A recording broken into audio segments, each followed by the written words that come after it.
ശ്രീമാത്രേ നമഃ. എല്ലാവർക്കും നമസ്കാരം. അപ്പോൾ കൊട്ടിയൂരിൻ്റെ കഥകളാണ് നമ്മൾ പറഞ്ഞുകൊണ്ടിരുന്നത്.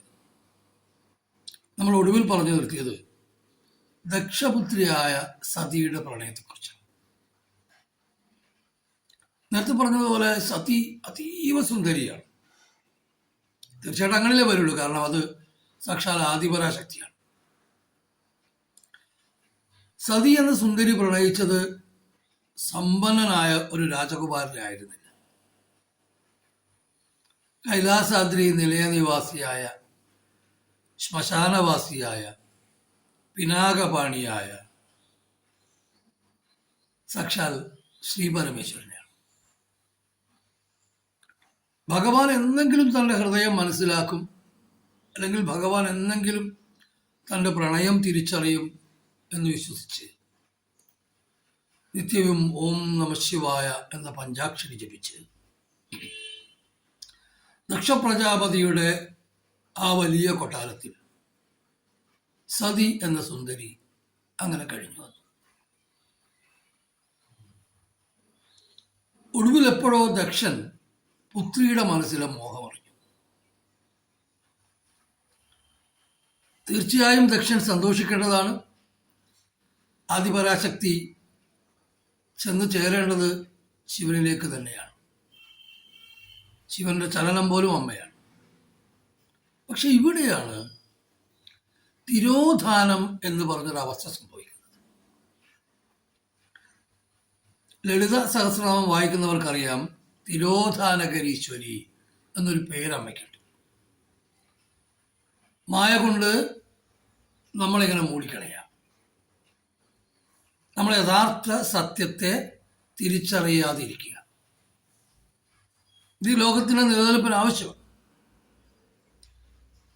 ഇതേ അവസ്ഥ ദക്ഷനും വന്നു ചേർന്നു.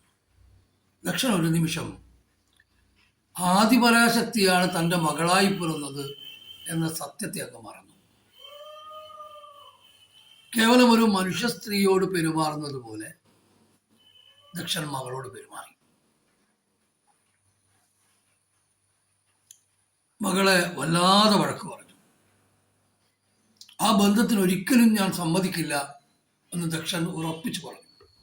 ഞാൻ നേരത്തെ മുൻപ് വീഡിയോയിൽ പറഞ്ഞ ആ കഥയൊന്ന് ആലോചിക്കുക. ദക്ഷപുത്രിമാരായ 27 നക്ഷത്രങ്ങളെ ചന്ദ്രൻ വിവാഹം ചെയ്തതും ചന്ദ്രനെ ശിവൻ രക്ഷിച്ചെടുത്തതുമായ കഥ. ഇത് മാത്രമല്ല, ദക്ഷന് ശിവനോട് കോപമുണ്ടാകാനല്ല, വൈരാഗ്യം ഉണ്ടാവാൻ മറ്റൊരു കാരണം കൂടിയുണ്ട്. പ്രജാപതിയായി ദക്ഷൻ സ്ഥാനമേറ്റ ദിവസം ദേവലോകത്ത് ഒരു വലിയ ഒരു കൂടിച്ചേരൽ നടന്നു. അവിടേക്ക് പ്രജാപതിയായി സ്ഥാനമേറ്റ ദക്ഷൻ കടന്നു വന്നപ്പോ എല്ലാവരും എഴുന്നേറ്റ് ദക്ഷനെ ബഹുമാനിച്ചു. എന്തിന്? ബ്രഹ്മാവടക്കം. പക്ഷെ ഒരാൾ മാത്രം ഇരുന്ന ഇരിപ്പിടത്തിൽ നിന്നും അനങ്ങിയില്ല. മറ്റാരുമല്ല, അത് ശിവനാണ്. കാലകാലനായ മഹാദേവന് എന്ത് ദക്ഷൻ അല്ലേ? പക്ഷെ ദക്ഷൻ ഇത് കോപത്തിന് കാരണമായി. ദക്ഷൻ ശിവനെ ശപിച്ചു. ആചാരങ്ങളും ആചാര്യമര്യാദകളും അറിയാത്ത നിനക്ക് യാഗഭാഗമായ ഹവിസ് കിട്ടാതായി പോകട്ടെ. എല്ലാ ദേവതകൾക്കും ഹവിസ് അർപ്പിക്കുമ്പോഴും യാഗത്തിന് ഇപ്പോഴും ശിവന് ഹവിസില്ല.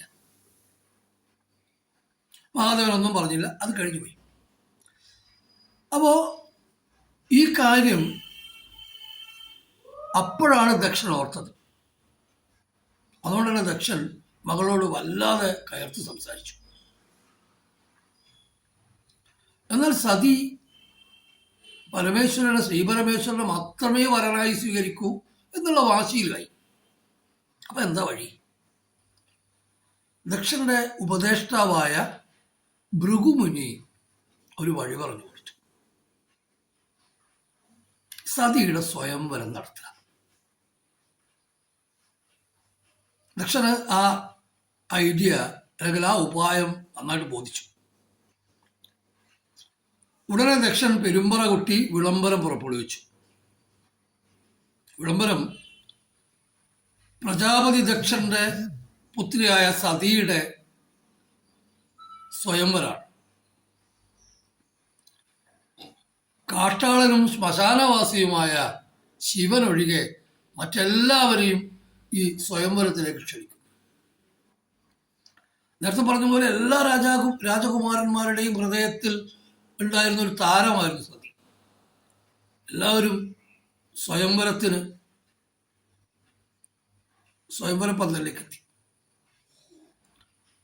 പക്ഷെ ദക്ഷൻ മറ്റൊരു ബുദ്ധിമോശം കൂടെ അവിടെ കാണിച്ചു. അത് ഭൃഗുവിന്റെ ഉപദേശപ്രകാരമാണ് കേട്ടോ. ഭൃഗുവിനെ കുറിച്ചൊക്കെ നമുക്ക് പിന്നീട് പറയാം. ശിവനെ അപമാനിക്കാനായിട്ട് സ്വയംവര പന്തലിന് മുമ്പില് സാധാരണ ക്ഷേത്രത്തിന് മുമ്പിൽ ദ്വാരപാലകൻ ഉണ്ടാകുന്നത് പോലെ ദ്വാരപാലക സ്ഥാനത്ത് മഹാദേവന്റെ ഒരു പ്രതിമ നിർമ്മിച്ചു വെച്ചു. നോക്കണം ഭഗവാനോടുള്ള അധിക്ഷേപം. പെരുമ്പറ മുഴങ്ങി സ്വയംവര സമയമായി.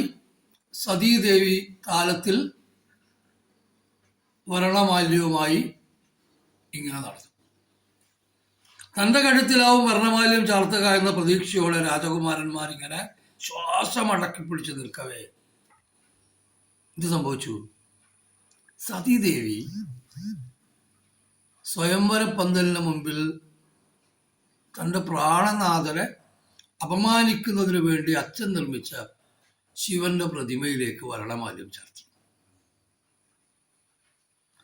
ആ നിമിഷം ഭഗവാൻ അവിടെ എത്തുകയും ദേവിയെ കൈലാസത്തിലേക്ക് കൊണ്ടുപോവുകയും അവിടെ അവർ സസുഖം കുടുംബമായി വാഴുകയും ചെയ്തു. പക്ഷെ വിധിക്ക് അവിടെ നിർത്താനാവില്ലല്ലോ.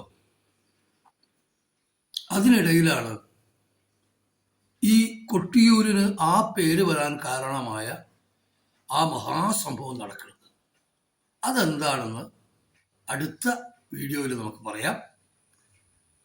ശിവചരിതം ഇഷ്ടപ്പെടുന്ന, ഇത്തരം കഥകൾ ഇഷ്ടപ്പെടുന്ന നിങ്ങളുടെ സുഹൃത്തുക്കളിലേക്ക് നിങ്ങളിത് ഷെയർ ചെയ്യുക, എത്തിക്കുക. നിങ്ങൾക്ക് എല്ലാവർക്കും മഹാദേവൻ അനുഗ്രഹങ്ങൾ ഉണ്ടാവട്ടെ എന്ന് ഈ കൊട്ടിയൂർ ഉത്സവകാലത്ത് ആശംസിക്കുന്നു. എല്ലാവർക്കും നമസ്കാരം. ശ്രീമാത്രേ നമഃ. നമഃ ശിവായ.